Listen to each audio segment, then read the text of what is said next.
Donc bonjour à tous, bienvenue dans cette nouvelle séance, alors qui portera assez mal son nom aujourd'hui parce que vous vous en doutez, hein, il y a absolument aucune volatilité aujourd'hui, ce ne sera pas vraiment un live trading puisque Wall Street sera fermé. Je m'attendais quand même à ce que ça bouge un petit peu plus, mais on va faire une sorte de gros good morning market, c'est-à-dire uniquement de l'analyse technique parce que ça sert à rien de chercher à profiter de variations de 2-3 points, je pense au DAX en disant cela, donc effectivement ce sera plus un gros good morning market de l'analyse technique uniquement comme je le fais de temps en temps, rarement, mais bon, faute de mieux, généralement une fois par mois, voilà. Donc je préfère l'annoncer d'entrée de jeu. J'aurai l'occasion de le redire quand il y aura un peu plus de monde, parce que généralement le pic d'audience se fait plutôt vers à partir de 15h30 et jusqu'à 16h. Voilà, donc on va commencer malgré tout avec le rappel égal habituel. XTB France informe les participants que la présentation à venir et les informations qui vont être dispensées ne constituent pas en aucune manière une sollicitation ou une incitation à acheter ou vendre des produits financiers. Voilà, donc on va au moins s'intéresser, je dirais, un petit peu à la mise à jour du contexte DAX 30 aujourd'hui, parce que malgré tout, le scénario de day trading s'est enclenché. Je pense à celui qui trouve pour à nouveau, pour point d'entrée, les 11 555 et pour take profit, les 11 575. Là aussi, faible amplitude annoncée, faible amplitude anticipée dès ce matin à 11h, 11h03 exactement sur le site. Et pour cause, donc c'est férié aux États-Unis, c'est le jour dédié donc à Martin Luther King au niveau des États-Unis. Donc Wall Street sera strictement fermé et férié, lapsus justement. Donc on ne peut s'attendre à absolument aucun dégagement de volatilité supplémentaire à partir de 15h30. Ça, il faut être très très clair là-dessus, comme l'a dit notamment Khalil donc ce matin via le Good Morning Market et son live trading matinal. Donc il ne faudra pas hésiter de votre côté à poser des questions si vous souhaitez que je revienne sur tel ou tel actif d'un point de vue technique aujourd'hui jusqu'à 16h30. Alors avant de parler véritablement d'analyse technique, mine de rien, c'est vrai qu'une semaine très chargée nous attend, malgré ce démarrage extrêmement calme pour ce lundi, puisque il y a en réalité 3, même je dirais 4 grands rendez-vous qu'il ne faudra surtout pas manquer cette semaine. On aura évidemment l'occasion d'en reparler un grand nombre de fois à mesure que l'on se rapproche de ces différents événements. La première chose, c'est que bien sûr, comme indiqué ces dernières semaines, et je dirais même ces derniers mois, on aura droit donc vendredi, le 20 janvier, à, je dirais, à la passation de pouvoir, bien sûr, donc entre l'administration de Barack Obama et celle de Donald Trump. Ce sera plus symbolique qu'autre chose. On ne devrait pas avoir de nouvelles informations majeures concernant la politique économique et surtout fiscale de Donald Trump vendredi prochain. À partir de demain ou au plus tard mercredi, donc vous recevrez un email qui sera dédié à 2 choses. La première, c'est évidemment le lancement de notre grand appel à la prudence, mais en réalité, je vais déjà l'insérer dans l'analyse de demain matin, puisque vous savez que les mardis et les jeudis, je m'occupe du Good Morning Market et de l'analyse matinale, donc dès demain matin, ce sera mentionné, mais c'est vrai que comme nous l'avions fait pour le Brexit, pour le référendum italien, pour l'élection du 8 novembre côté américain, vous recevrez tout de même un ou même peut-être 2 emails dans le courant de la semaine pour rappeler cet appel à la prudence majeure concernant vendredi. Et puis la deuxième partie, très concrètement, de cet email sera dédiée quand même un petit peu à évidemment, à nos prévisions par rapport au dollar américain et aux indices boursiers occidentaux, aux prévisions suite donc à cette passation de pouvoir, et je l'espère un peu de relance au niveau de la volatilité. Bon, ça c'est le rendez-vous un petit peu évident puisqu'on en a beaucoup parlé ces derniers temps. Un peu moins évident et qui sera, je dirais quand même majeur, qui sera l'un des temps forts de cette semaine. Dès demain, nous aurons donc droit au retour en quelque sorte du Brexit, en tout cas du dossier britannique, puisque Theresa May, donc la première ministre britannique, prendra la parole. Ce sera un discours très important, je pense, puisqu'elle aura l'occasion de détailler un petit peu les axes de négociation, sa volonté par rapport à l'Union européenne, et le tout sur fond de crainte de Brexit violent, de hard Brexit comme on dit souvent, c'est-à-dire de négociations particulièrement ardues. Et justement, donc le ministre des Finances britannique hier a été très clair, donc Philippe Hammond avec un H et 2 M si vous voulez trouver la citation exacte sur Google.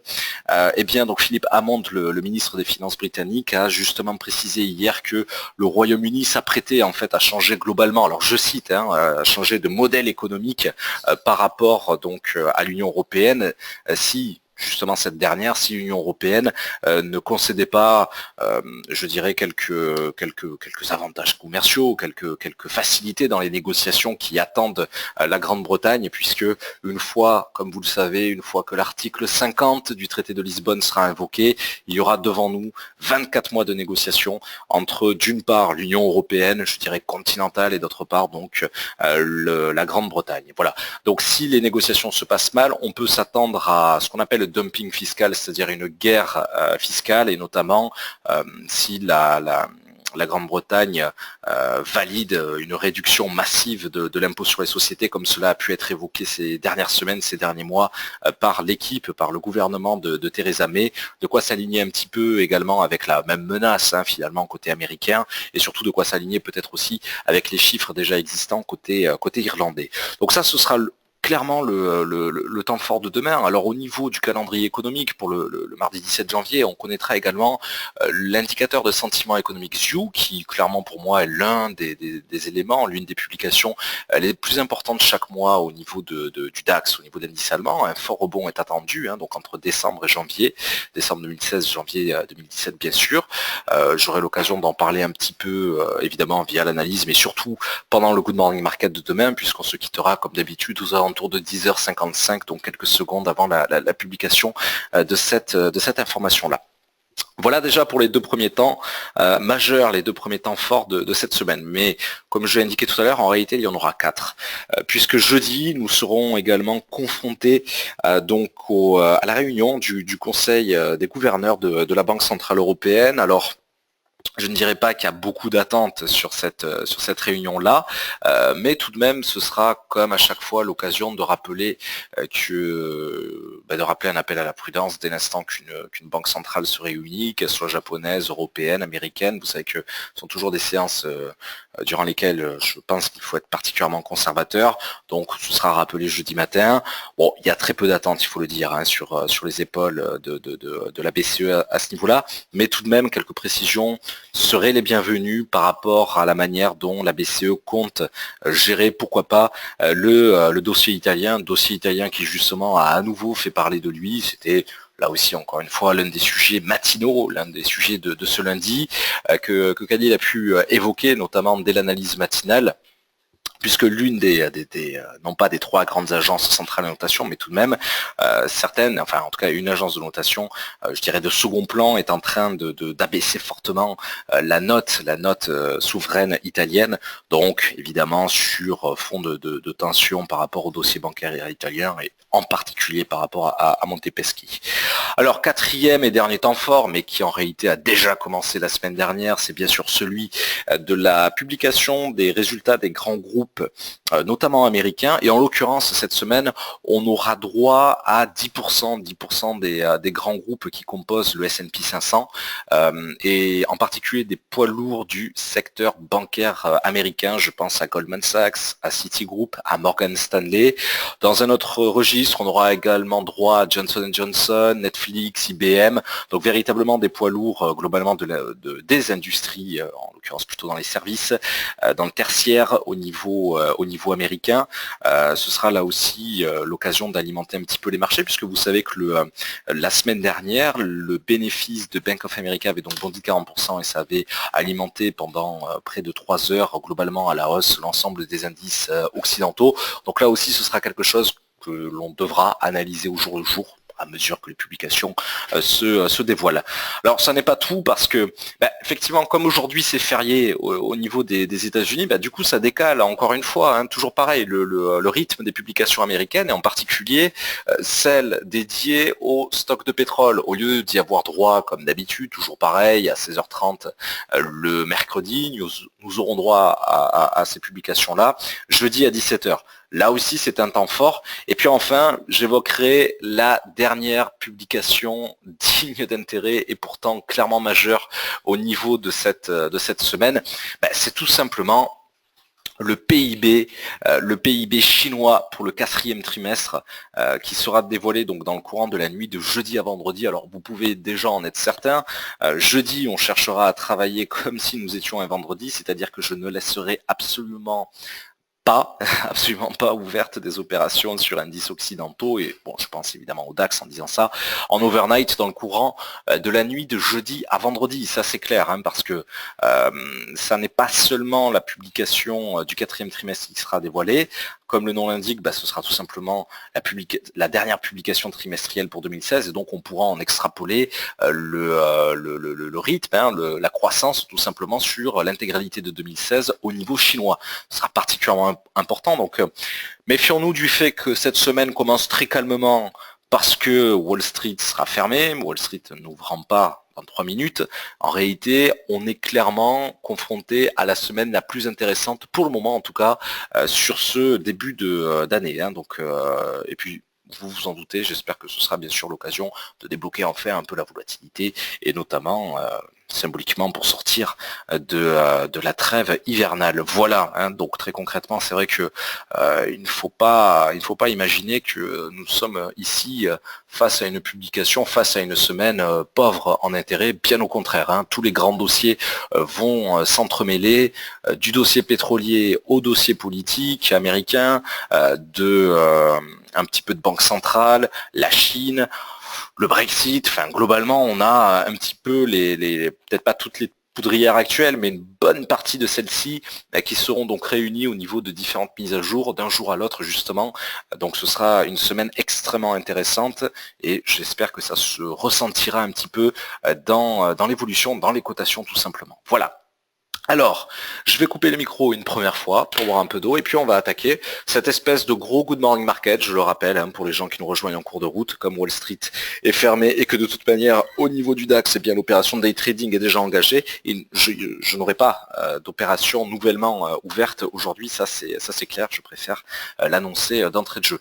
Voilà, une toute dernière chose quand même, c'est vrai que je ne l'ai pas précisé, mais cette nuit, il n'y a rien qui puisse véritablement m'intéresser. Certes, il y a la production industrielle japonaise, mais qui n'est pas susceptible véritablement de provoquer, de mon point de vue en tout cas, de violents gaps, en l'occurrence plutôt le risque c'est des gaps baissiers, puisqu'on est sur une orientation haussière au niveau de l'opération day trading. Donc si la question se pose, et ce serait bien normal, je n'ai absolument aucun problème avec un overnight au niveau de l'opération DAX en cours, et donc sous-entendu, si à 21h58 59 le scénario day trading est toujours ouvert, ça ne me gênera absolument pas de le laisser voilà, ouvert, de le maintenir tout simplement jusqu'à demain matin. Voilà, je coupe le micro, à tout de suite. Voilà, donc on va attaquer directement avec l'indice allemand, avec le DAX. Bon, un petit peu à l'image hein, des séances matinales. Alors j'espère que je le crains d'ailleurs un peu. J'espère que ce que je vais présenter aujourd'hui ne rendra pas le good morning market de demain répétitif. C'est fort probable, hein, parce que comme il n'y a aucune volatilité attendue, c'est vrai que tout ce que je risque de présenter cet après-midi peut-être va faire perdre de son intérêt pour le good morning market de demain matin. Hein. C'est fort possible, mais bon, il faut bien s'occuper faute de volatilité. Vous l'avez compris, je ne vais pas passer beaucoup de temps sur le DAX parce que de toute manière, on reste encore une fois, hein, alors j'ai pas le chiffre exact, mais globalement ça doit être si je dis pas de bêtises, la 11e séance consécutive depuis globalement le lundi 2 janvier. On est sur la 11e séance consécutive avec le même scénario, c'est-à-dire le maintien total du range, donc de ce rectangle bleu que nous avons sous les yeux, qui concentre toujours pareil, hein, l'essentiel des cotations de l'indice allemand depuis le lundi 2 janvier, depuis la première véritable séance de cette année, entre 11 530 et 11 620, 11 530 qui me sert bien sûr à nouveau de frontière technique pour cette nouvelle semaine, en tout cas pour cette nouvelle séance. Peut-être que certains parmi vous ont cherché à scalper l'indice allemand. Aujourd'hui, moi, je reste totalement scotché, je dirais, sur le scénario de day trading, donc entre 11 555 bien sûr et 11 575. Voilà, le seul enjeu qui peut un petit peu m'interpeller, ce serait non pas pour aujourd'hui mais plutôt pour demain matin à partir de 8h mais surtout 9h du matin, ce serait à nouveau le test, la rupture, je l'espère en tout cas, de la fameuse résistance des 11 580 pour aller cas de maintien de la pression haussière, tester à nouveau le haut du range, à nouveau donc les 11 620, pas plus. Si nous devions plutôt être confrontés à une pression baissière, vous le savez parfaitement, hein, les deux seuls supports un petit peu pertinents à court terme et ceux auxquels justement on a été confronté ces 2 dernières semaines, c'est respectivement les 11 530 et 11 510, avec pourquoi pas une pression baissière un peu extrême comme celle à laquelle nous avions été confrontés c'est quelle heure? C'est de 17h à 17h30 le 12 janvier sur les 11 485, voilà. Mais à part maintenir et renforcer un petit peu la légitimité des différents objectifs, des différents supports et résistances, il n'y a pas grand chose honnêtement à commenter. Surtout en cas de faible volatilité comme celle que nous avons sous les yeux depuis ce matin. On notera quand même un gap d'ouverture qui n'est pas négligeable, puisque vendredi soir vers 22h, on avait donc clôturé, enfin le marché s'était refermé, je dirais, vers 11 605, 11 606 pour réouvrir donc littéralement ce matin sur les 11 565.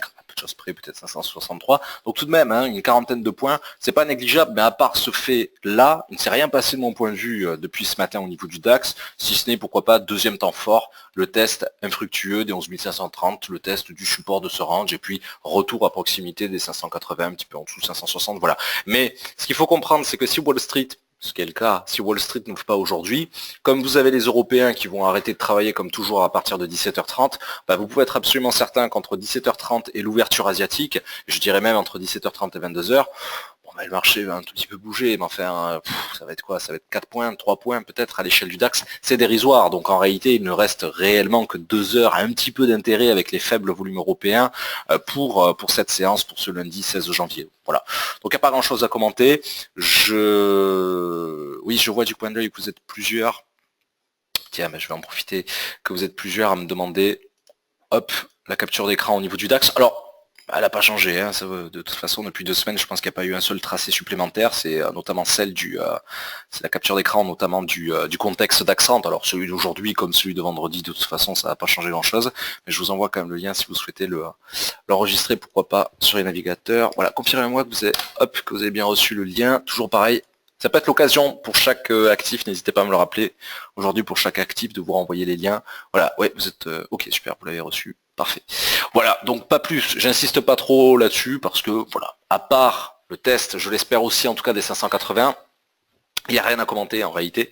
Je dis j'espère aussi parce qu'évidemment 5 points en dessous on se retrouverait sur les 575, donc sur le take profit de l'opération day trading tout à fait classique, celle qui a été répétée plusieurs fois ces derniers jours, notamment la semaine dernière. Voilà, pas grand chose non plus à ce niveau-là. Alors une fois n'est pas coutume, j'aimerais parler un petit peu du FTSE parce que certes on reste à proximité des points hauts historiques au niveau de l'indice britannique. De l'indice boursier britannique, mais ce qui va être absolument déterminant à mes yeux, c'est évidemment, encore une fois, le véritable temps fort de demain, je le rappelle, c'est la conférence, enfin, le discours globalement de Theresa May par rapport donc à la menace de hard Brexit, de négociations particulièrement dures avec l'Union européenne. Donc là, vous vous en doutez, pour le moment, alors ça fait très longtemps que je ne l'ai pas tradé, c'est-à-dire que je ne suis pas allé dessus, peut-être un petit commentaire de temps en temps d'un point de vue technique, mais si je devais retrouver un peu d'intérêt au niveau de cet actif-là, ce serait en cas, c'est même pas au niveau d'un tracé de support, de résistance horizontaux, absolument pas. Ce serait tout simplement le fait de revenir en dessous de la courbe rouge, à savoir la moyenne mobile exponentielle de période 200. Donc, ça n'est pas non plus à porte à côté. Il faudrait quand même que le FTSE baisse de plus d'1% demain si les propos se montraient particulièrement durs, particulièrement inquiétants. On aura l'occasion d'en reparler demain. Je ne fais qu'ouvrir la porte ici. Je ne veux pas trop m'étendre, mais effectivement, si demain il y a une forte volatilité sur le FTSE, suscitée évidemment par les propos déjà lancés hier par Philippe Hammond, comme dit tout à l'heure, mais surtout demain par Theresa May, eh bien on en fera peut-être un actif intéressant à commenter, mais surtout à trader. Voilà, rien de sûr là-dessus, mais je préfère ouvrir un peu la porte à cette possibilité-là, parce qu'il n'est pas exclu, encore une fois, que demain je me retrouve à trader un petit peu le FTSE. Voilà, petit commentaire très vif. Par contre, commentaire beaucoup plus important, beaucoup plus développé. Évidemment, le café. Alors le café, parce qu'on l'a tradé ces derniers temps. D'ailleurs, on a eu un beau signal de souvenir la semaine dernière, qui s'était bien concrétisé. Eh bien, là, on est en H4. Chaque chandelier représente 4 heures d'évolution. On retrouve un range que je vais tracer avec vous, un range qui gagne de plus en plus en pertinence, parce qu'il n'était pas forcément visible jeudi et vendredi, du moins pas autant, puisqu'il y avait un peu moins de chandeliers concentrés.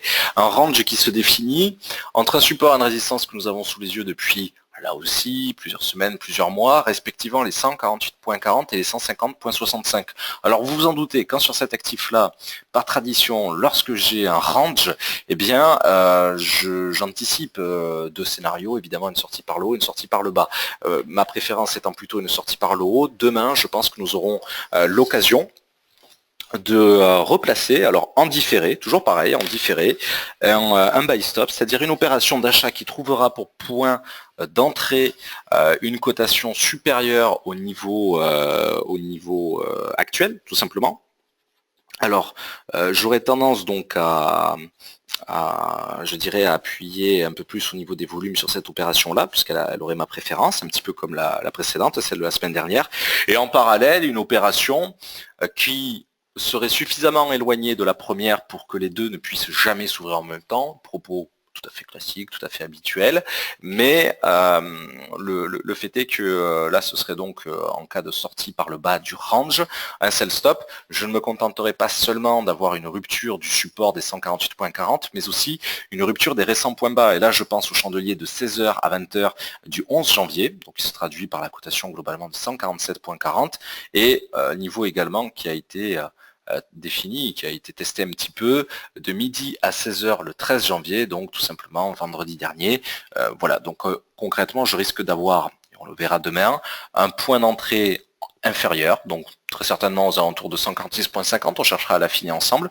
Un take profit qui ne se reposera pas sur le support extrêmement proche des 145.30, mais plutôt sur celui des 142.95. N'oublions pas qu'on a 0,20 de spread sur cet actif-là, donc je risquerai d'avoir un take profit aux alentours de 143.30, histoire de bien me mettre au-dessus de ce support, comme toujours. Le stop loss se retrouverait, je l'espère, via un risk reward de 1 au sein donc du range que j'ai défini ici. Voilà un petit peu dans les grandes lignes pour le scénario de sell stop que nous définirons demain, qui aura, alors on verra, mais je pense qu'il sera encore une fois associé à des volumes, à un volume en tout cas un petit peu inférieur à celui de buy stop, puisqu'il a clairement ma préférence, hein, le maintien de la tendance haussière actuelle a clairement ma préférence. Donc là ce sera le schéma inverse, évidemment on cherchera à avoir un point d'entrée pour le buy stop pas seulement supérieur à la résistance des 150.65, mais surtout supérieur aux récents petits dépassements, notamment celui de midi à 16h du 12 janvier, de jeudi dernier. Donc avec un point d'entrée, par exemple, aux alentours de 152, même son de cloche pour le take profit, pardon, je m'arrêterai pas seulement sur la résistance des 152.80, mais plutôt sur le niveau supérieur, c'est-à-dire les 50% de Fibonacci, donc le niveau des 154.50. Le take profit sera traduit très certainement aux alentours de 154.0. Et là aussi, j'espère que via un risk reward de 1, nous pourrons avoir le stop au sein du range actuel. Et donc très certainement aux alentours de 150, voire sur une valeur un petit peu inférieure. Voilà, on cherchera, je pense, surtout à ce moment-là, demain après-midi, une fois qu'on aura encore un peu de volume, on cherchera tout bêtement je dirais, à travailler au niveau des stop-loss avec les 38 points de retracement de Fibonacci, c'est-à-dire avec le niveau médian de ce range. Voilà.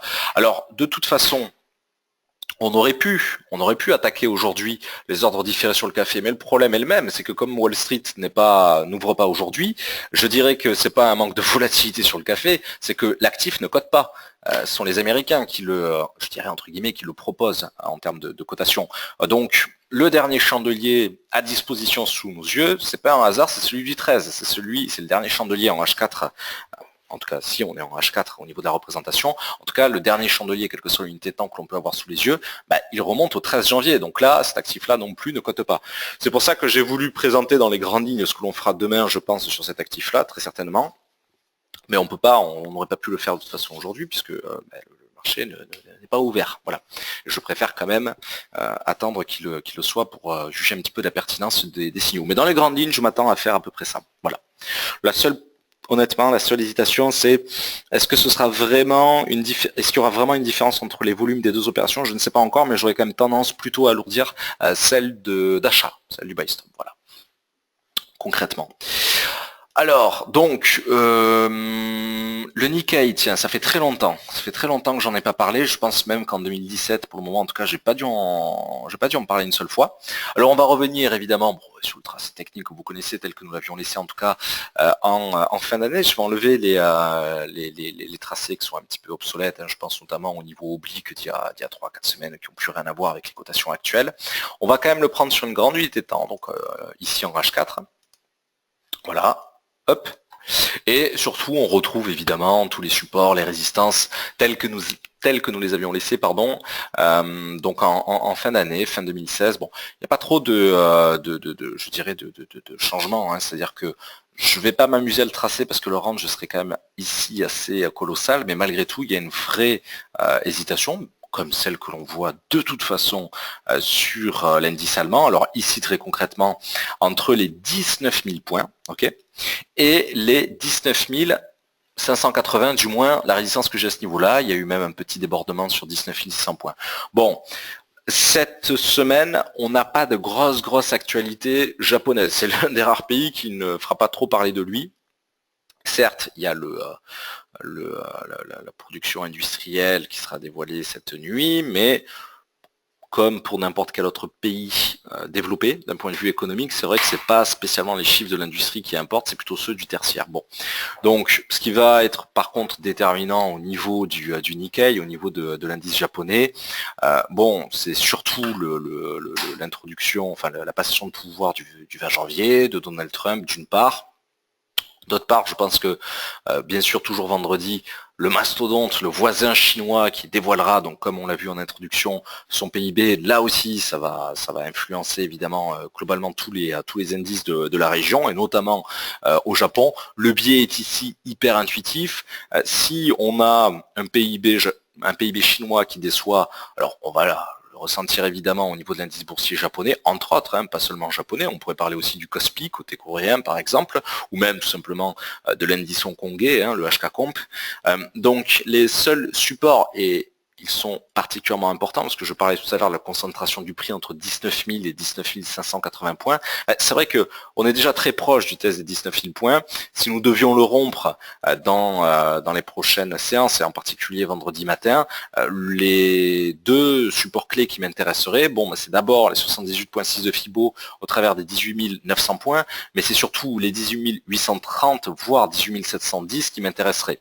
Attention, là, il y a quand même un spread de 25 points, c'est un actif majeur, et sur lequel donc j'aurais tendance à m'arrêter 10-15 points au-dessus, pardon, 20-25 points justement au-dessus d'un support. Donc quand je parle des 18 712, j'aurais tendance à avoir un take profit sur 18 000, alors si on voulait être précis, 727, mais globalement on peut l'arrondir à 730. Voilà, ce serait assez intéressant de voir une sortie par le bas en cas de mauvais chiffres chinois, de PIB décevant. Mais vous le savez, hein, ces derniers temps, les opérateurs ont eu tendance à faire à pratiquer un peu la politique de l'autruche, à pas trop s'intéresser, aussi étonnant que cela puisse paraître, aux mauvaises nouvelles, et la Chine en a apporté quelques-unes, notamment la balance commerciale qui a été assez étonnante donc en fin de semaine dernière, jeudi, vendredi, les exportations, vous vous en souvenez, qui ont reculé d'un peu plus de 6%. Voilà, donc je m'attends plutôt à ce que l'on vienne un petit peu à l'image de ce qui s'est passé ces dernières semaines sur le DAX, c'est-à-dire que l'on vienne chercher le support du range. Sur le DAX, vous le connaissez, 11 510, 11 530. Ici, ce serait les 19 000 points. Et donc, j'attendrai quand même, s'il fallait se placer sur une Nikkei, bon, ça n'arrivera pas en live trading, mais malgré tout, s'il fallait s'intéresser un petit peu je dirais, à un rebond, à des objectifs, j'aurais tendance à attendre que ce PIB chinois, donc fin de semaine, soit dévoilé, pour commencer à placer quelques buy limits, donc des opérations d'achat avec pour prix d'ouverture une cotation inférieure, aux alentours de 19 050 à 19 100 points pour les points d'entrée, et en visant très clairement en termes de take profit, pas forcément le haut du range, parce qu'il faudrait être, je pense, extrêmement patient pour pouvoir le rallier, mais plutôt les 19 220, voire 19 315. Même logique que tout à l'heure. Ici, en termes de résistance, je m'arrêterai 25 à 30 points en dessous pour définir proprement mes take profit. Voilà. On remarquera d'ailleurs que l'oscillateur que l'on a sous les yeux, donc les stochastiques, que l'on soit en H4 ou d'ailleurs en D1, on est sur des parties extrêmement basses. En D1, on ne peut pas encore dire en tout cas que nous sommes en zone de survente. Par contre, en HK, c'est très clairement le cas. Donc là, ça commence à mettre un petit peu la puce à l'oreille. Ça ne fait finalement que confirmer ce que je viens de dire, c'est-à-dire le fait que nous soyons revenus sur la partie basse, à proximité du support de ce range assez important. Voilà. Alors, je pensais pas le tracer, mais finalement, c'est vrai que puisque l'essentiel du propos repose sur ce range-là, autant l'assumer jusqu'au bout. Toujours pareil, avec un rectangle bleu. Je pense que la chose est très visuelle, hein, de 19 000 à 19 580. Voilà. On ne peut pas s'attendre non plus à une volatilité particulièrement élevée aujourd'hui sur cet actif-là. Même raison, Wall Street, les Américains n'étant pas là, il faudrait attendre au mieux, je dirais, la réouverture asiatique de cette nuit à cause du décalage horaire pour profiter un peu de variation. Mais pour moi, le véritable temps fort, encore une fois, il est régional. Vendredi, la Chine, le voisin chinois. Si la Chine prend une claque au niveau du PIB, ne serait-ce que celui du quatrième trimestre, bah, forcément ça pèse sur l'ensemble de la région, et notamment donc sur le voisin japonais. Voilà. Rapidement, un petit mot tiens également sur le CAC, parce que là aussi ça fait très longtemps que j'en ai pas parlé. Alors bon, bah, sans surprise, le propos est toujours le même, parce que c'est un propos qui n'est pas spécialement dédié à l'Allemagne en réalité, qui est un propos mondial, hein. Cette trêve hivernale, elle passe seulement dédiée, elle se concrétise pas seulement sur un range, sur une hésitation, sur une concentration du prix sur le DAX, vous le savez bien, hein. C'est partout la même chanson. Donc là on retrouve ce même propos sur le CAC. Alors ici, je ne suis plus sur le H4 comme j'étais sur comme pour le Nikkei, mais je suis revenu sur le M30. C'est plutôt mon unité de temps d'ailleurs sur l'indice allemand, sur le DAX. On va retrouver étonnamment la même chose, les mêmes dates, un range qui commence où? À la première séance de l'année, le lundi 2 janvier, qui prend appui sur un support et une résistance que l'on a sous les yeux depuis plusieurs mois là aussi, respectivement pour le support les 4857 points, résistance 4923. D'ailleurs là c'est assez intéressant parce que, à part très rapidement, on a cherché les 4927, donc 4 points au-dessus, le 3 janvier, on n'a jamais véritablement rompu cette résistance, et pourtant on l'avait tracée en 2016. Donc ça c'est assez intéressant quand même de voir que justement là aussi les niveaux sont un petit peu confortés. Alors si vous me le permettez, je vais ajouter avec vous, pour ceux qui le souhaitent, un niveau de support, qui, comme je n'ai pas dû parler du CAC depuis le début d'année, forcément on ne pouvait pas le voir, parce que ce range je ne concentre que depuis le 2 janvier. Je vois quand même un support que nous n'avions pas détecté en 2016. Alors je le vérifie, est-ce qu'il est pertinent? Oui, il me paraît très bien. 4877, voilà. Parce qu'entre 4857 et 4923, donc au sein du range, on avait un seul niveau intermédiaire qu'on avait tracé ensemble en 2016, c'est-à-dire celui des 4895. Mais là, effectivement, il y a un autre support, un deuxième niveau assez intéressant, un petit peu à l'échelle du DAX. Vous savez qu'il y a deux niveaux intermédiaires au niveau du range sur le DAX sur la même période. Et bien ici, c'est 4877 qui m'intéresserait. Alors, je vais en profiter avant de poursuivre ce propos sur l'indice français. Je vais en profiter pour le réduire un peu visuellement et vous envoyer tout de suite la capture d'écran, parce que là c'est pertinent dans la mesure où, et d'ailleurs c'est vrai que je ne l'ai pas fait pour le Nikkei, tac, c'est pertinent puisqu'il y a ce nouveau support. Voilà, confirmez-moi si vous l'avez bien reçu, si vous avez bien reçu la deuxième capture d'écran. En cliquant dessus, au niveau de votre navigateur, ça va charger tout simplement cette représentation technique. Voilà, vous êtes ok, super, vous êtes nombreux à me dire que c'est bon. Très bien. Bon, forcément, mon propos va être exactement le même que sur le DAX, hein. Ça vous pouvez en être certain. Première chose, premier temps fort, déjà on attend tranquillement demain les propos de Theresa May, et c'est vrai que la menace, hein, bien sûr, d'un hard Brexit, donc je dirais de négociations ardues et d'un dumping fiscal au niveau de la Grande-Bretagne pèserait de mon point de vue plutôt à la baisse, hein, sur les grands indices européens, qu'ils soient allemands, français, peu importe. Deux objectifs, et évidemment, que l'on a sous les yeux au niveau du CAC à court terme. 4877, le nouvel objectif est 4857. Le spread étant ici globalement de 1 point, j'aurais quand même tendance donc un petit peu à l'échelle, comme pour le DAX, à m'arrêter 5 points au-dessus d'un support. Donc le take profit des 4877 serait en fait concrétisé sur 4800, 82, 83. Quand au deuxième niveau, 4857, et bien sûr, on retrouverait un take profit sur 4862, 63. Bon, alors, c'est vrai dans un sens, c'est vrai dans l'autre, hein. Vous savez que par exemple sur le DAX, quand là je cherche à viser la résistance de 11 580, je me suis arrêté 5 points en dessous au niveau du signal, donc 11 575. Le propos sera exactement le même ici, mais il n'y a rien pour le moment au niveau du calendrier économique pour aujourd'hui, donc c'est toujours pareil. S'il fallait rentrer avec des ordres différés, j'aurais tendance à mettre donc des petits buy limits sur le CAC, sur les valeurs basses, hein, à proximité des supports de ce range là, en visant donc en guise de take profit 4895 la résistance que j'aurais tendance donc à réduire sur 4890 pour le take profit, et bien sûr en cas d'excès 4923, mais là attention parce que on n'est pas souvent allé chercher ce niveau-là, contrairement au DAX. Vous savez que le haut du range des 11 620, on a eu l'occasion de le rompre à plusieurs reprises, puisque d'ailleurs un nouveau plus haut annuel avait été testé de souvenirs sur 11 690, 195 lorsque Donald Trump était en conférence de presse jeudi de 17h à 18h avec le décalage horaire. Donc là, j'aurais pas juste tendance à m'arrêter 5 points en dessous par rapport à la résistance des 4923, mais plutôt une bonne dizaine de points en dessous sur les 4910, 4913 concrètement, parce que contrairement au DAX, c'est là l'une des rares différences avec le grand frère allemand, je dirais, c'est qu'il n'y a pas eu de véritable excès haussier au-dessus de ce range-là. Voilà, donc ça c'est important de le noter. On n'est pas tout à fait sur le même propos en termes de volatilité. Voilà.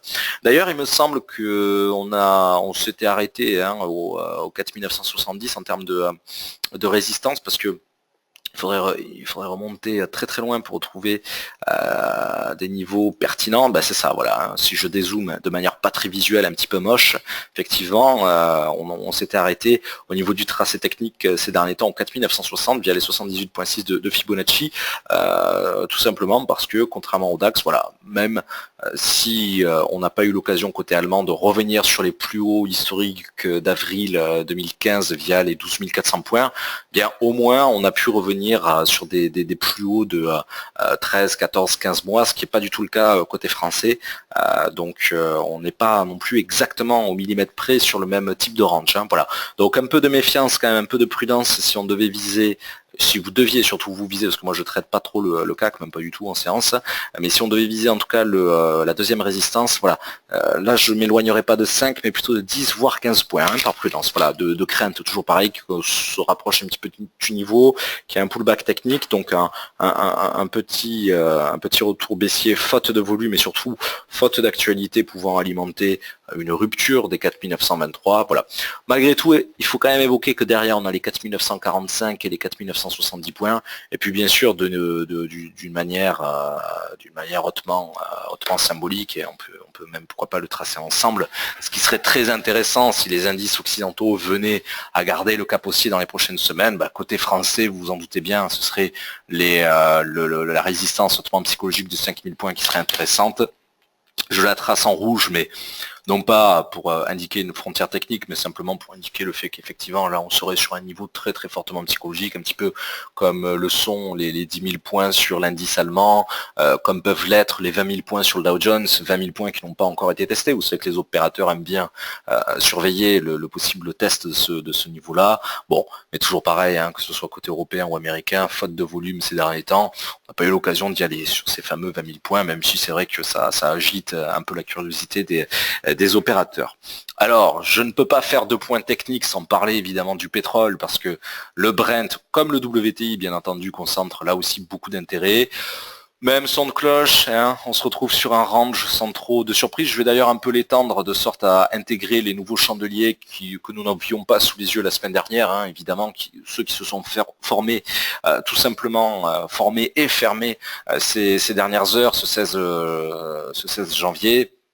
Bon, le range que l'on avait tracé ensemble, qui, comme pour le DAX, ce range-là, il a pour support ma frontière technique, les 53,50 $, le baril de Brent, le baril de pétrole de la mer du Nord. Tiens, ça d'ailleurs, hop, ça mérite une petite capture d'écran. Oui, je vois que vous êtes plusieurs à me demander la capture d'écran du Nikkei, c'est vrai que je ne l'ai pas envoyé. Je vais y revenir dans quelques secondes, je finis d'abord avec le Brent. Et justement, dites-moi si vous avez bien reçu le troisième lien, celui du Brent. Bon, vous le connaissez, mais j'aime bien quand même le renvoyer parce que le technique vaut, le graphique technique vaut le coup quand même d'être un petit peu préservé sur le Brent, parce que là peut-être plus que sur n'importe quel autre sous-jacent, je crois que les supports et les résistances que nous avons tracées ensemble ces derniers mois ont été tellement testés presque au millimètre près, presque au centième près, que ça les a rendus d'autant plus forts, d'autant plus légitimes. Donc c'est assez important de bien les noter cela.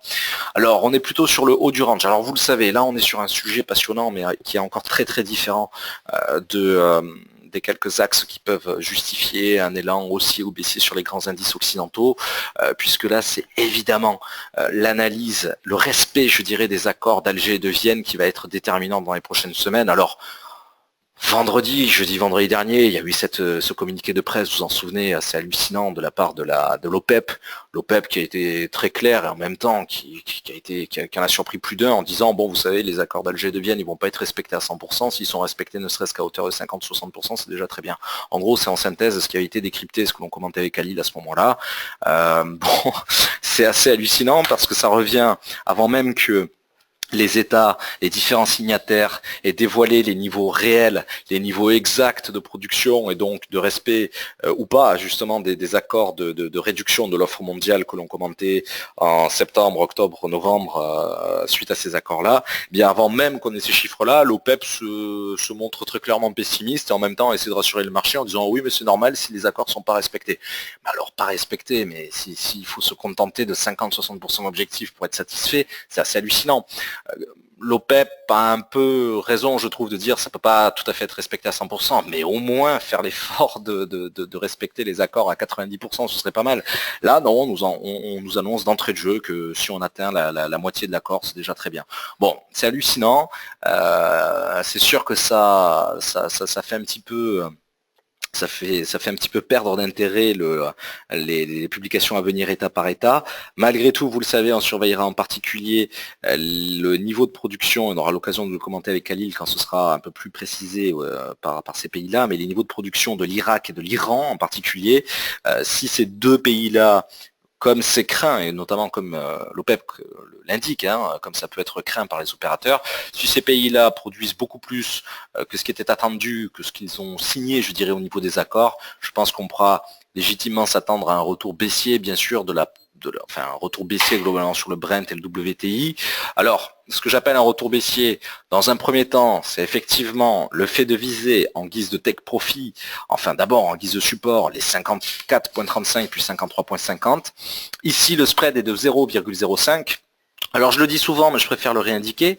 J'aurais quand même tendance à m'arrêter 0,20 au-dessus d'un support pour confirmer un take profit. Donc quand j'indique les 53,50 en guise de take profit, concrètement, enfin en guise de support concrètement, c'est les 53,70 qui m'intéresserait. Première étape, 54,35, bon, ce serait plutôt les 54,55, mais ça irait à contresens de ma frontière technique. Donc là, je l'indique pour ceux qui aiment bien scalper. Je sais que vous êtes assez nombreux à scalper le Brent et le WTI. Bon, moi, ma frontière technique, elle est plutôt en swing trading. Et c'est ça que j'aurais tendance à attendre. Si on devait casser 53,50, et je le souhaite pour les scalpers, évidemment, parce que là, il y aurait beaucoup à faire au sein du range. Là, moi, ce qui me fascinerait, ce qui m'intéresserait énormément, c'est évidemment les 4 supports intermédiaires avant l'immense niveau qui avait été énormément commenté au 3e et 4e trimestre 2016 de 50 à 50,40. Alors quand je dis 4 supports, vous les connaissez, d'ailleurs vous les avez sous les yeux via la capture d'écran, 52,25, 51, alors pardon, j'en ai raté un, 52,75, 52,25, 51,7 et 51,35. Toujours pareil, je m'arrêterai 0,20 au-dessus pour concrétiser mon take profit. Alors qu'on se comprenne bien, un tel mouvement baissier sur le Brent et le WTI entraînerait bien sûr dans son sillage les indices occidentaux, les indices boursiers occidentaux, le DAX, le S&P, même au niveau asiatique, pourquoi pas un petit peu, le Nikkei, voilà. Je rappelle encore une fois que comme c'est férié aujourd'hui au niveau des États-Unis, les stocks de pétrole américains, les stocks hebdomadaires, on n'y aura pas droit mercredi, vous l'avez vu sur le calendrier, mais on y aura droit jeudi à 17h, comme à chaque fois qu'il y a un jour férié en début de semaine au niveau des États-Unis. Voilà. Alors bon, ça, c'est vrai que c'est un scénario très intéressant, mais qui n'a pas ma préférence. C'est-à-dire le possible retour sur le niveau extrême de 50 à 50,40. Scénario très très intéressant pour infliger une grosse claque baissière aux indices occidentaux, mais malheureusement, je doute que ce soit le cas. De mon point de vue, le plus probable, et je dirais même que je le souhaite, j'ai le sentiment que l'OPEP a quand même plutôt réussi son coup en diffusant ce fameux communiqué de presse de sorte à ce que personne ne s'étonne trop et donc de sorte à ce qu'on continue la politique de l'autruche, c'est-à-dire de ne pas s'intéresser aux mauvaises nouvelles. Et la mauvaise nouvelle, vous l'avez compris, ce serait un irrespect des accords d'Alger et de Vienne, quitte à ce qu'ils remettent une réunion de négociation, quitte à ce qu'ils fassent un petit peu traîner le dossier. Et donc, tant que nous ne revenons pas au-dessus des 56,45, j'aurais tendance à ne donner aucun signal, aucune préférence haussière sur le Brent. Malgré tout, si on devait revenir un petit peu au-dessus. Là, ce serait surtout intéressant pour les scalpers au profit donc de la résistance un petit peu intermédiaire des 57,30. Toujours pareil, on s'arrête 0,20 en dessous, donc le take profit à 57,10, mais surtout les 58,40. Take profit donc 58,20. Voilà, ça ce serait particulièrement intéressant parce que, bon, d'une part, malheureusement, ça validerait à nouveau la politique de l'autruche, c'est-à-dire le fait de ne pas s'intéresser aux mauvaises nouvelles, de faire comme si de rien n'était au niveau des sujets véritablement un peu inquiétants, des poudrières, mais surtout, à l'inverse du scénario que l'on a vu tout à l'heure, eh bien sûr, ça provoquerait, ça alimenterait je dirais le troisième rebond assez majeur des indices occidentaux depuis bientôt 2 mois. Ça peut être un scénario assez intéressant parce que vous savez que le but du jeu au 3e ou 4e trimestre pour les grands pays signataires, le but du jeu c'était de stabiliser le pétrole Brent et WTI entre 50 et 60 dollars. Prochaine étape, au-dessus de 60 dollars. Donc je pense que d'une manière ou d'une autre, ils y arriveront. Quitte à ce que l'Arabie Saoudite ferme un petit peu plus les robinets pour contrebalancer la déception qui pourrait être provoquée à court terme par l'Iran et l'Irak. Et vous savez que l'Arabie Saoudite l'a déjà fait par le passé. C'était notamment là aussi l'un des axes présentés à l'occasion des négociations d'Alger et de Vienne. Voilà. Donc là, on a un sujet fascinant, l'une des fausses poudrières, mais en tout cas l'un des grands axes à proprement surveiller.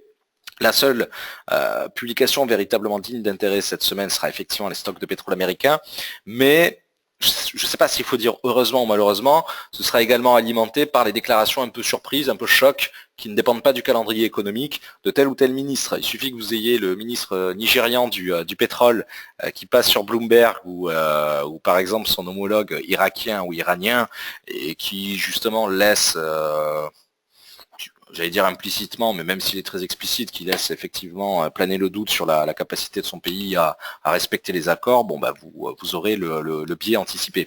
D'une manière générale, c'est très simple. Enfin, j'aime pas dire ça, j'aime pas dire que c'est simple, mais c'est intuitif au niveau de ce biais-là. Si on a une production supérieure à ce sur quoi s'étaient engagés les différents pays signataires, évidemment il y a déception, biais baissier sur le pétrole, seul support pertinent en frontière technique majeure de mon point de vue 53,50 sur le Brent, dans quel cas si on venait la tester, voire la rompre, bon, on aurait en parallèle effectivement un biais baissier sur lequel travailler, entre autres sur le DAX, mais pas seulement. Et puis si on fait semblant, si le marché fait semblant de ne pas s'intéresser à cette déception, ou du moins si le marché se rassure avec le peu d'éléments qui seraient fournis cette semaine, que ce soit des déclarations ou tout simplement les stocks de pétrole américains, rupture de la résistance de ce range, de ce rectangle bleu, 56,45 et derrière les 2 résistances indiquées tout à l'heure, avec, ne le perdons pas de vue, tout de même le possible dépassement, la possible rupture des 60 dollars le baril, mais avant cela, j'ai un niveau technique à 59,7 que j'aurais donc tendance à traduire en termes de take profit sur 59,50, toujours avec cet écart de 0,20. Voilà, je coupe une deuxième fois le micro, je vois qu'il est déjà 16h04. Alors, juste avant de couper le micro, comme je vois que vous étiez nombreux, très nombreux à me le demander, je vous envoie donc la capture d'écran du Nikkei. Voilà, alors, donnez-moi 2 secondes, je vous ai pas encore envoyé le lien, ça arrive. Voilà, hop, voilà, confirmez-moi, toujours pareil, si vous l'avez bien reçu. Vous avez bien reçu ce lien, toujours pareil, en cliquant dessus, au niveau de votre navigateur, tac. Alors c'est volontairement dézoomé de sorte à ce qu'il y ait un maximum de tracés techniques, globalement de 20 000 points jusqu'à 18 615. Voilà, à tout de suite. Voilà, alors, oui, vous m'avez confirmé, c'est bon, donc pour le Nikkei, très bien. Allez, on enchaîne. Alors, quel actif? Oui, j'ai pas du tout parlé de Forex. Alors on va commencer bien sûr avec la parité reine, avec Euro-USD bien entendu. Alors d'ailleurs, vous l'avez vu, en tout cas pour ceux qui l'ont suivi, mon opération est ouverte sur Euro-Dollar. Bon j'en ai presque marre de me répéter, mais là aussi, bien sûr, on est confronté à un range pour les mêmes raisons, il n'y a aucun volume, le marché est mort. Parce que toujours pareil, c'est un commentaire à visée mondiale, que ce soit sur le Forex, que ce soit peu importe sur le CAC, le DAX, etc. Bon, alors la seule chose que j'aurais tendance à noter, c'est effectivement à court terme la présence d'un petit canal descendant que je vais tracer comme toujours en pointillé rouge. Et là aussi, je vais vous envoyer après le commentaire la capture d'écran. Voilà. Alors, j'aurais pu le tracer en H4, mais je pense qu'il vaut mieux le mettre en M15, M30 ou H1. Voilà, sur une unité de temps un peu intermédiaire. Moi, je l'ai fait en M30. Bon, rectangle bleu, pas de surprise. Le orange que l'on connaît depuis plusieurs semaines, de 1,0535 à 1,0680. Vous voulez à 1,0660, pardon, pas 1,0680, mais vous le reverrez sur la capture d'écran. J'aimerais indiquer également, tracer avec vous, un niveau de support, mais là je vais devoir me placer en H4. Un niveau de support un petit peu intermédiaire, parce que c'est vrai que à force de dire qu'en dessous des 1,0535 ces derniers mois, il n'y avait pas beaucoup de niveaux de cotation, mine de rien, de nouveaux chandeliers bien sûr sont apparus, et donc on commence à distinguer je dirais pas des petits supports, mais de véritables supports, des supports pertinents. Je pense notamment à celui que je viens de tracer sur les 1,0485.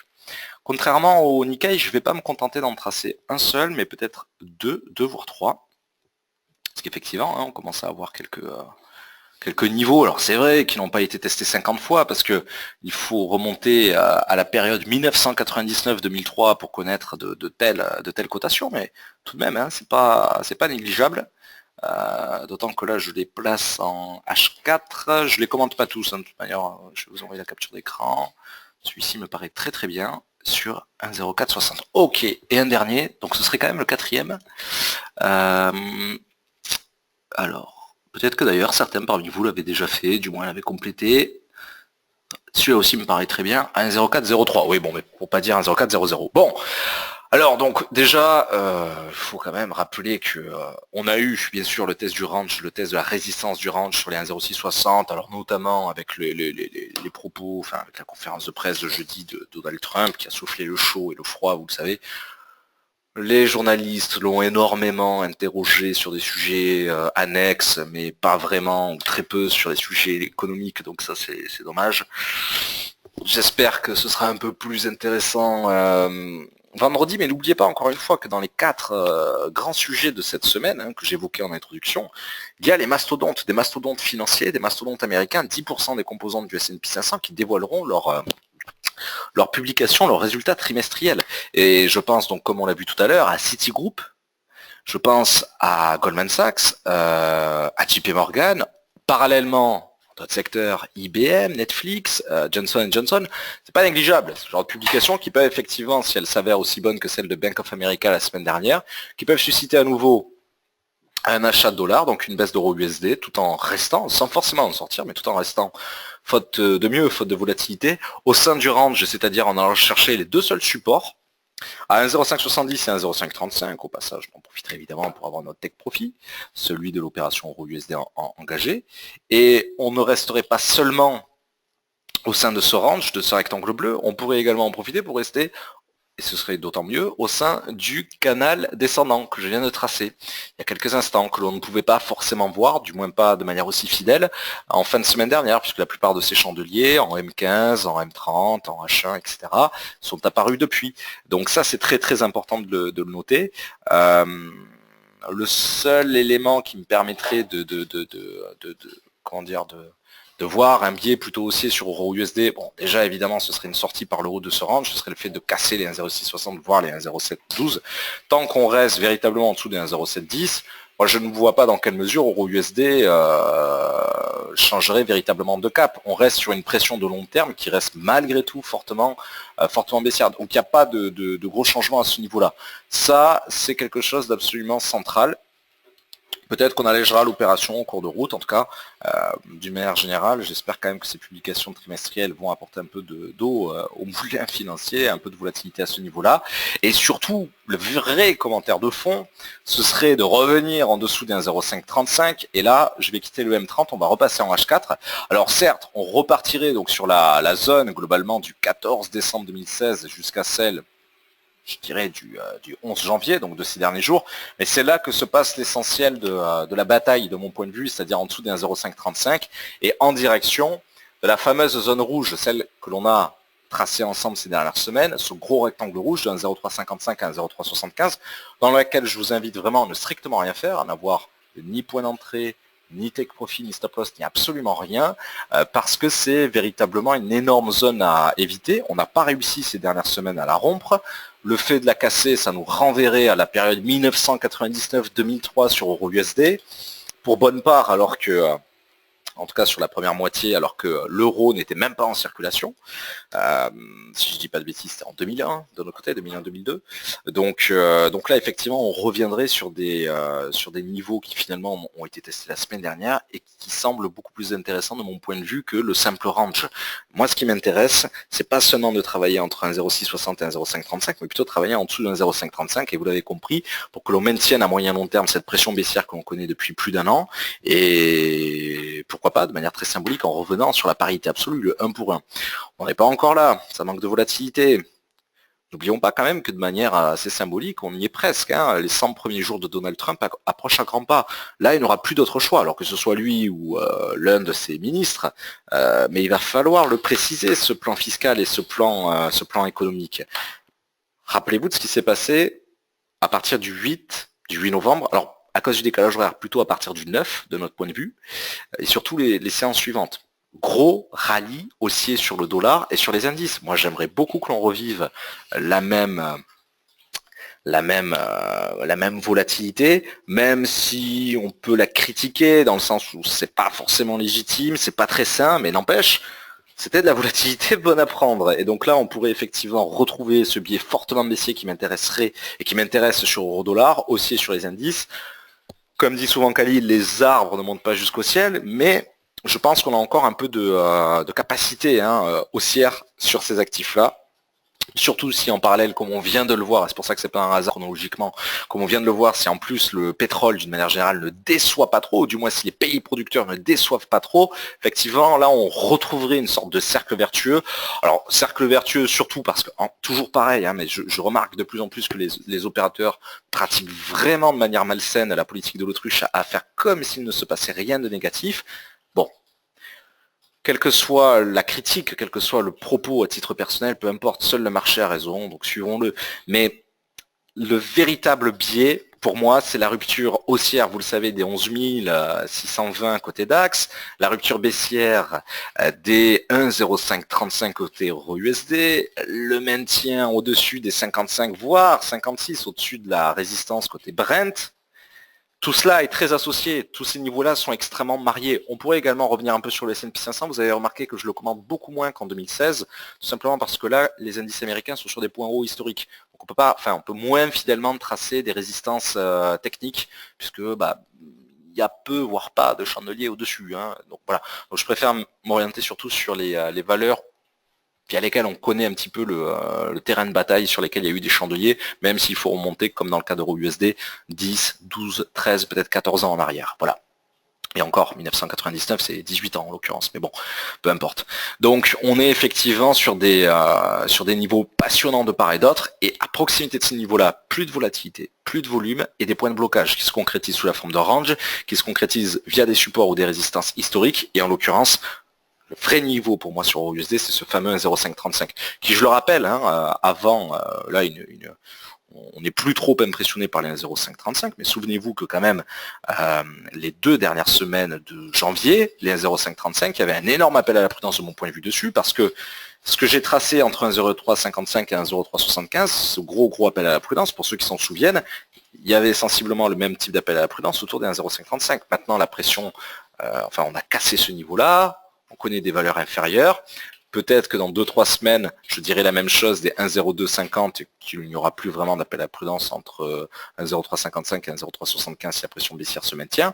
Mais il ne faut pas perdre de vue qu'on a des supports extrêmement éloignés et peu fréquents, il n'y en a pas beaucoup, entre les valeurs actuelles, je dirais globalement en dessous de 1,0535, et jusqu'au niveau hautement symbolique de la parité absolue.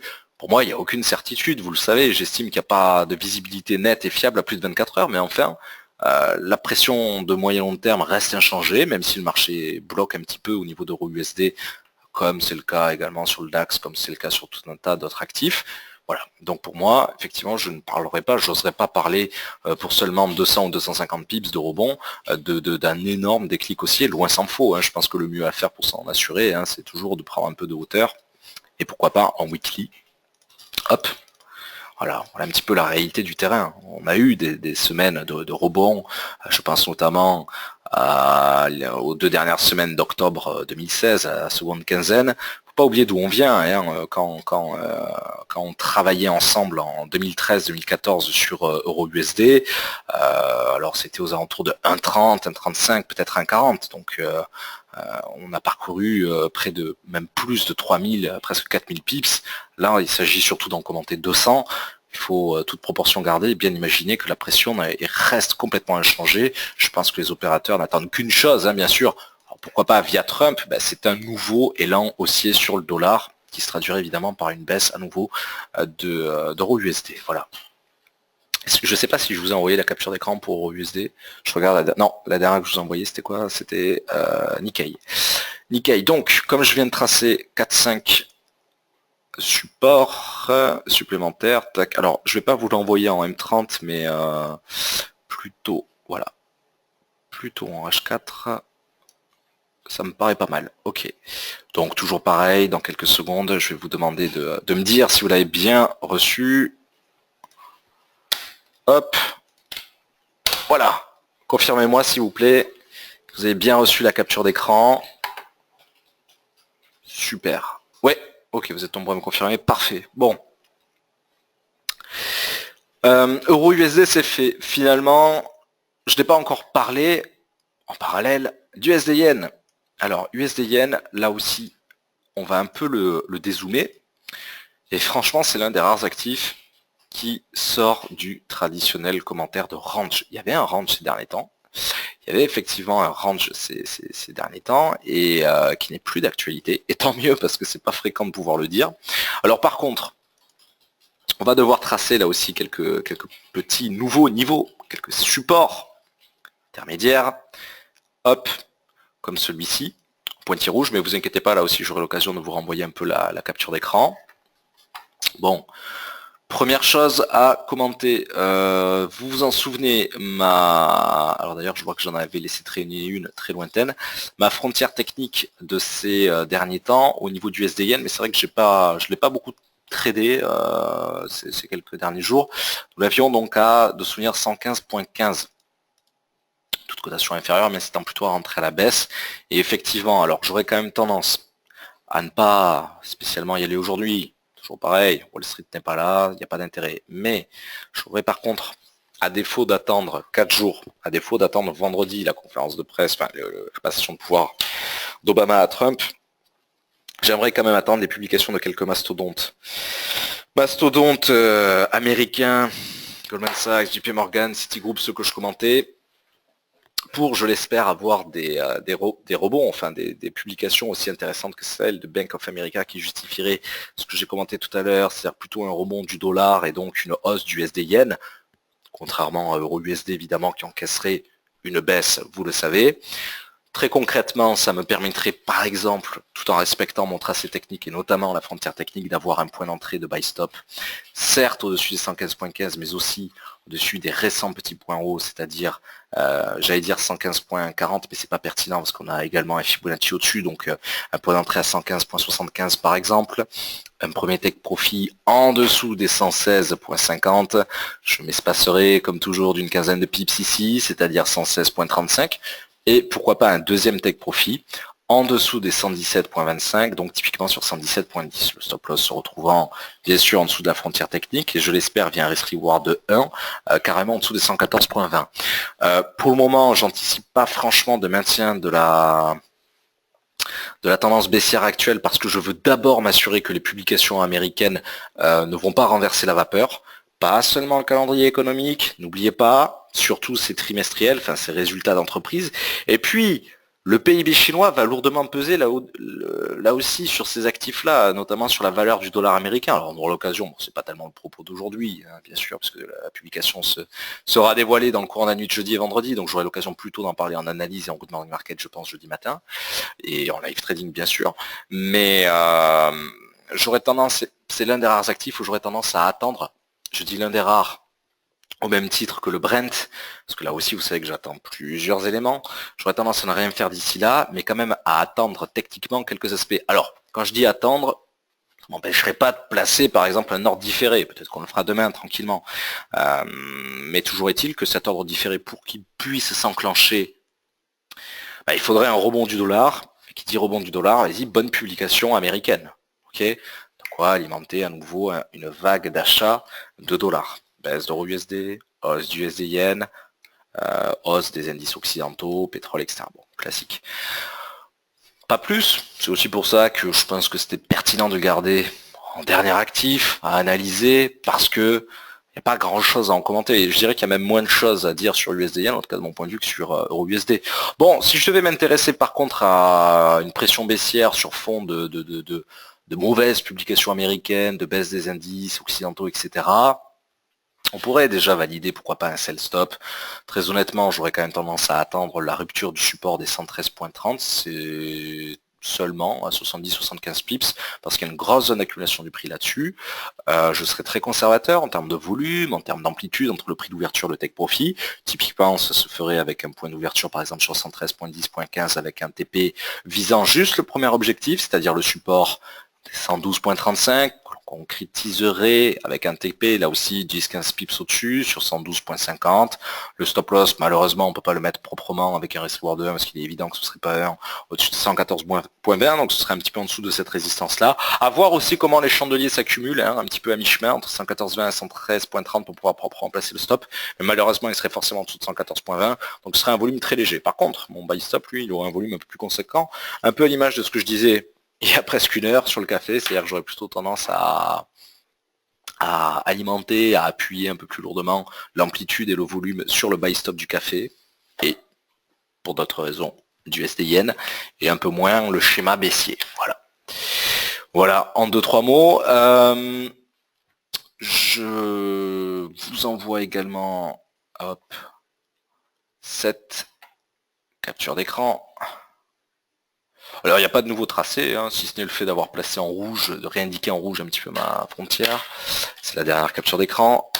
Dites-moi si vous l'avez bien reçu. Alors c'est sûr, ça va sûrement rendre un peu inintéressant le good morning market de demain, malheureusement, mais bon, c'est sans le moindre regret, parce que honnêtement sur un autre écran, je vois sur MetaTrader 4 le DAX bouger depuis le début de cette séance non pas de live trading, mais d'analyse technique, depuis littéralement, pour être tout à fait précis, depuis, c'est même pas 15h15, mais en réalité depuis 13h, même midi 40, le DAX a bougé de 8 points, 8-9 points, réellement, entre globalement, allez, disons 10, entre 11 553 et 11 563, voilà, bon, ou 65. Bon, dérisoire. Dérisoire, et on n'aurait rien pu faire, donc c'est sans regret, les Américains évidemment n'étant pas là. Je coupe une dernière fois le micro et je passe aux quelques questions qui ont été posées, à tout de suite. Et voilà, alors, attendez, j'ouvre le cadre, voilà. Alors, Julien s'est déconnecté, mais la question a été posée à 15h26, j'ai répondu par le développement, la question était, je la lis à voix haute pour tout le monde parce qu'elle est importante.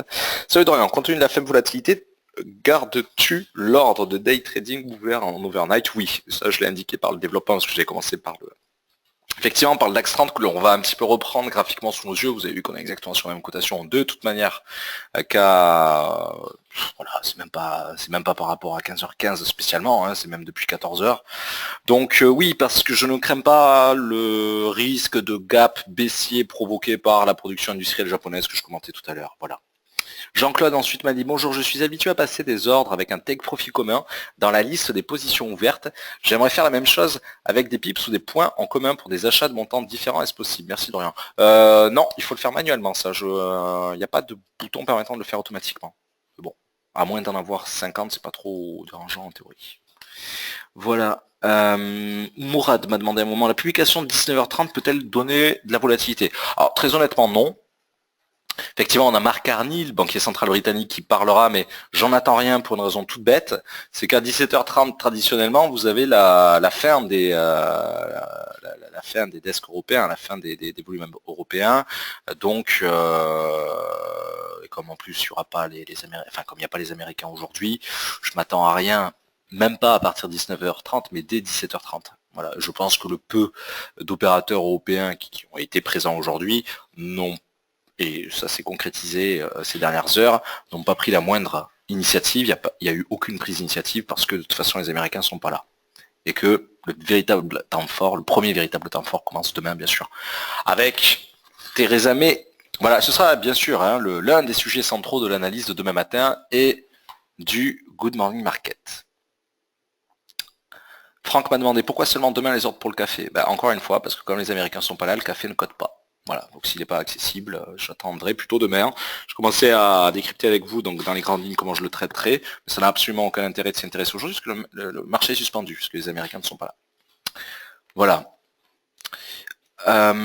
Alors après, c'est vrai que c'est un peu le bazar, et c'est normal, parce que comme je vous ai envoyé 6 ou 7 captures d'écran, bah, j'ai eu pas loin de 200 messages me disant... Alors pas 200 messages à chaque fois, mais en tout, me disant effectivement, j'ai bien reçu la capture d'écran, j'ai bien reçu. C'est normal parce que je vous avais sollicité, donc peut-être qu'il y a des questions qui se sont camouflées, enfin qui sont retrouvées un peu entre les deux. Là, j'ai plutôt les messages sympathiques qui tombent me disant bonne soirée, etc. Qu'est-ce que j'ai raté? Qu'est-ce que j'ai pu... Colette me dit, la présente séance sera-t-elle enregistrée pour être accessible aux clients? Elle est tellement intéressante pour son contenu d'analyse. Ben, merci Colette. J'avais pas prévu de la diffuser, mais oui, pourquoi pas, d'autant qu'elle ne demande pas de montage, donc oui, si vous le souhaitez, je vais la mettre en ligne. Je la mettrai en ligne. En fait, elles sont toutes enregistrées pour des raisons légales, mais effectivement, j'avais pas pensé à la diffuser sur YouTube, mais effectivement, pourquoi pas. Ça me demande rien comme montage vidéo, si ce n'est le fait d'ajouter en introduction donc le petit lancement sonore, et voilà. Donc oui, pourquoi pas, je la mettrai en ligne, elle sera accessible avant... il est quoi? Il est 16h30. Avant 18h30 aujourd'hui, c'est sûr. Voilà. Je le mettrai un petit peu sur TradeBit et puis bien sûr sur notre chaîne YouTube. Voilà. Merci Christine. Voilà. Oui, Sofiane, bien sûr, en réel, évidemment. Et après, qu'est-ce que j'ai raté? Et après, j'ai que les message, ok, j'ai plein de messages disant bonne soirée. Bah écoutez, c'est vrai qu'il est 16h30. Alors, par curiosité quand même, 16h30 comme d'habitude, petit coup d'œil, mais bon, je m'attends à rien. Petit coup d'œil sur la volatilité, tu m'étonnes. Effectivement, il n'y a plus rien du tout. Voilà, bon bah écoutez, j'espère n'avoir raté personne. Merci beaucoup. On se donne rendez-vous alors demain. Demain, bien sûr, à partir de 10h30, j'aurai l'occasion donc d'animer le Good Morning Market comme tous les mardis. Un petit peu avant, bien sûr, pour l'analyse matinale. Soit demain, en fait, je sais pas si c'est demain ou mercredi que le service marketing fera partir le fameux email par rapport à l'élection de Donald Trump. J'aurai l'occasion d'en parler de toute façon demain, en lançant bien sûr l'appel à la prudence dans l'analyse matinale. Le premier rappel à la prudence majeur pour 2017, qui avait notamment été évoqué dans l'analyse de prévision pour 2017. Excusez-moi, j'ai dit 2016 pour 2017, bien sûr. Donc la vidéo que j'avais diffusée de prévision, c'était logiquement le mercredi 4 janvier. Voilà, merci à tous, très bonne fin d'après-midi, de soirée, et rendez-vous demain. Bonne soirée.